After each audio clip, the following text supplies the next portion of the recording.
আসেন।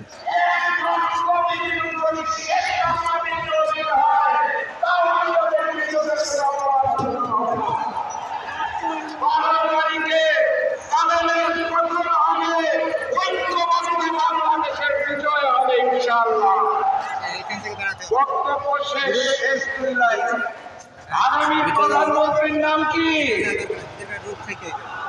আপনারা বড় সৌভাগ্যবান, কারণ ডক্টর শফিকুর রহমান প্রধানমন্ত্রী হওয়ার পরে সবচেয়ে গুরুত্বপূর্ণ মন্ত্রণালয়ের মন্ত্রিত্ব যিনি নেবেন তিনি এই মঞ্চে বসে আছেন। ওনার নাম কি? আলহামদুলিল্লাহ, খুলনাবাসীর জন্য অনেক অনেক ভালোবাসা।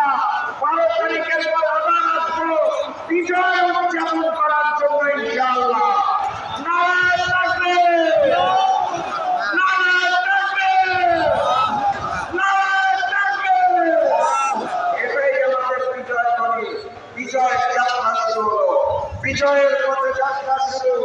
জীবন অথবা মৃত্যু। আসসালামু আলাইকুম।